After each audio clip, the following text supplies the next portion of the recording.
जीवन क्या है? चाहे वैज्ञानिक हो, दार्शनिक हो, मनोवैज्ञानिक हो, आम नागरिक हो, धर्मवेत्ता हो, हर व्यक्ति ये जानना चाहता है कि आखिर जीवन है क्या। जीवन की उत्पत्ति कैसे हुई, ये सदियों से खोज का विषय रहा है। वैज्ञानिक भी लगातार जीवन की खोज के बारे में पड़ताल करने में लगे हुए हैं। आध्यात्म कुछ कहता है, धर्म कुछ कहते हैं, और हर व्यक्ति की अलग अलग परिभाषाएं हैं जीवन को लेकर। और जिस तरह से जीवन की जटिलताएं सामने आती हैं, जीवन के अलग अलग स्वरूप सामने आते हैं, उसके बाद लोगों की उत्सुकता और बढ़ जाती है कि आखिर जीवन है क्या। हमारा शरीर कहते हैं कि पंच तत्वों से मिलकर बना है, और ये पंच तत्व हैं जल, वायु, अग्नि, धरती और आकाश।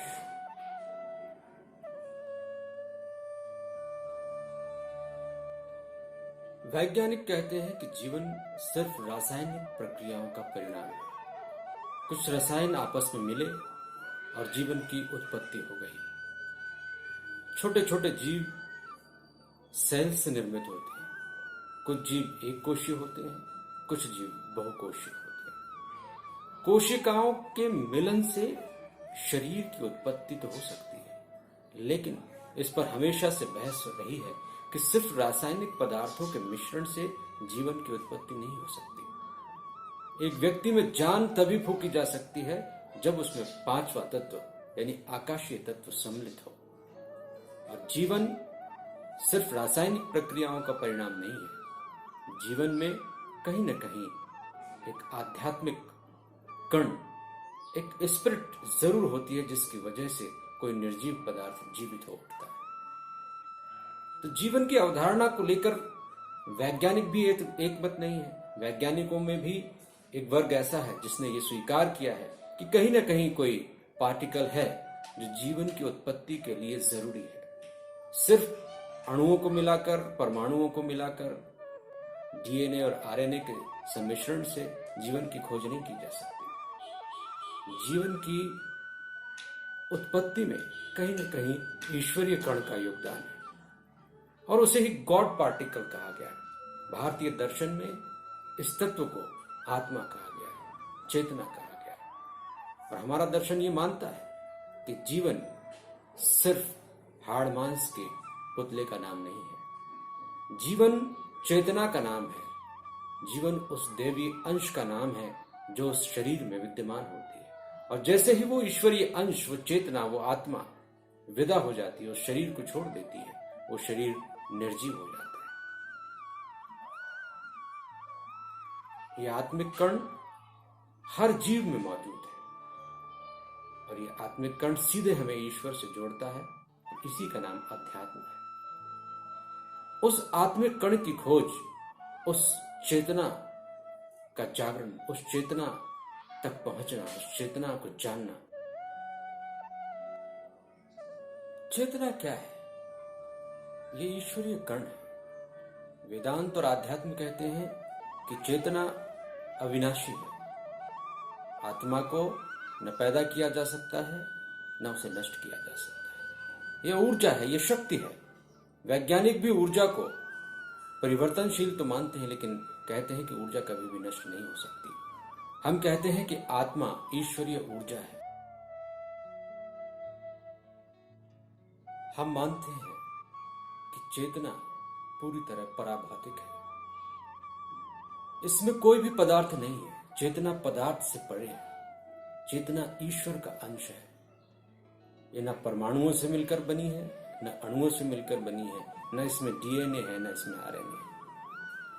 चेतना का अस्तित्व सिर्फ महसूस किया जा सकता है, क्योंकि चेतना, उसका स्वरूप ईश्वरीय है।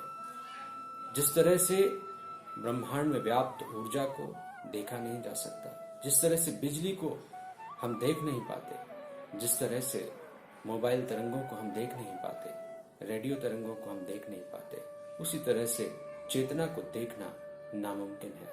लेकिन उस चेतना का अस्तित्व है, जिस तरह ऊर्जा का अस्तित्व है उसी तरह से चेतना का भी अस्तित्व है।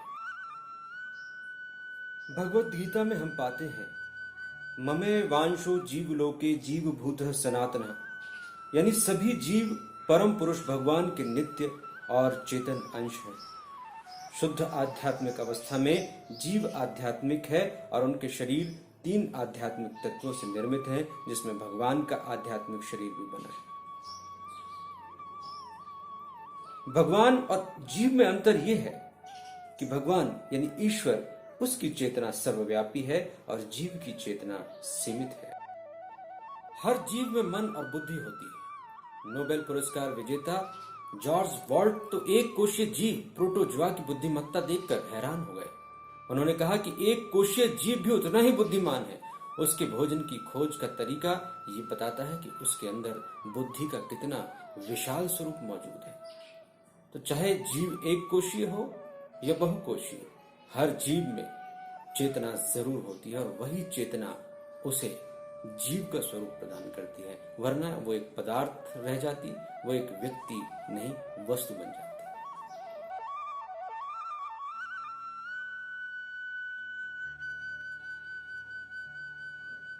आत्मानं रथिनं विद्धि शरीरं रथमेव च, बुद्धिं तु सारथिं विद्धि मनः प्रगृहेव च, इंद्रियाणि हयान्याहु विषयांतेषु गोचरान्, आत्मेन्द्रिय मनो युवतम भौक्तेर्याहु मनीषणम।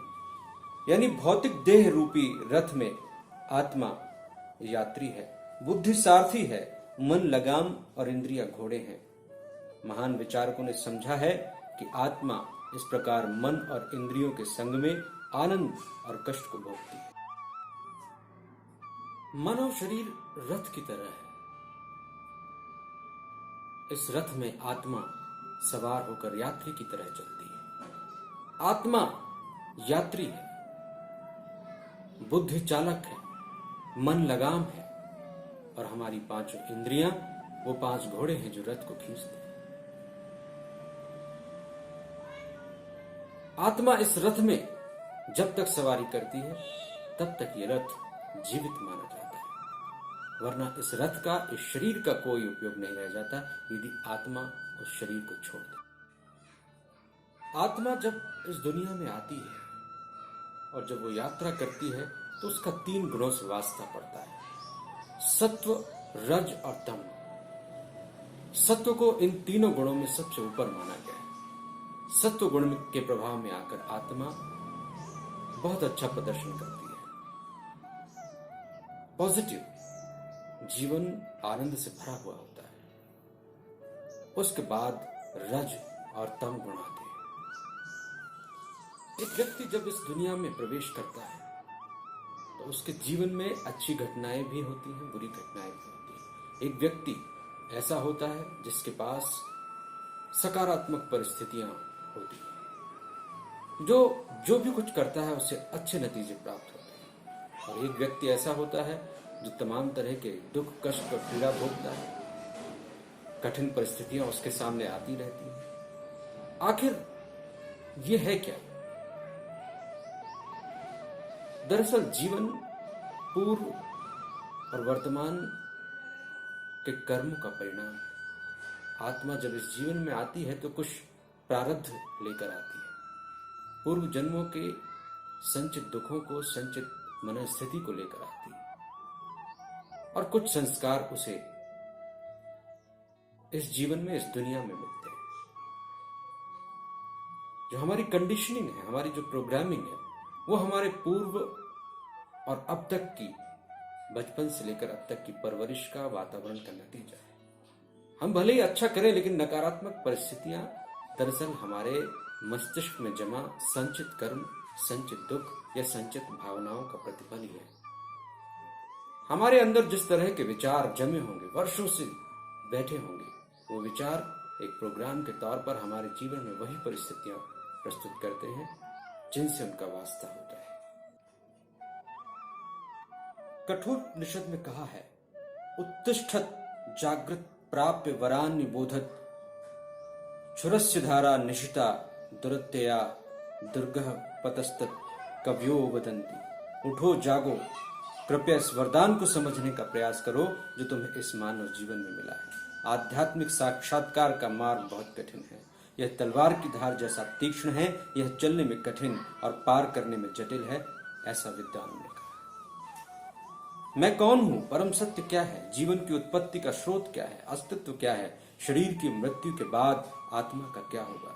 ये ऐसे मूल प्रश्न हैं जिनके बारे में मनुष्य जिज्ञासा कर सकता है, और मनुष्य की प्रकृति ही जिज्ञासु है। इसीलिए कहते हैं कि मानो मत जानो।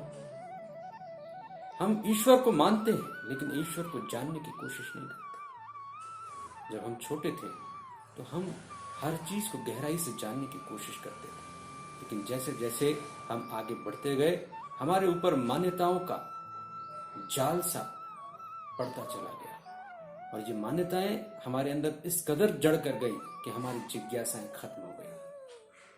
तो जिज्ञासु बने, आत्मा को जानना है, चेतना को समझना है, तो जिज्ञासा बहुत जरूरी है। अभी तक जो सुन रखा है, जो जान रखा है, जो पढ़ा है, उस सबको विस्मृत कर दीजिए, उस सबको भूलकर नए सिरे से अपने आप को जानने की कोशिश कीजिए।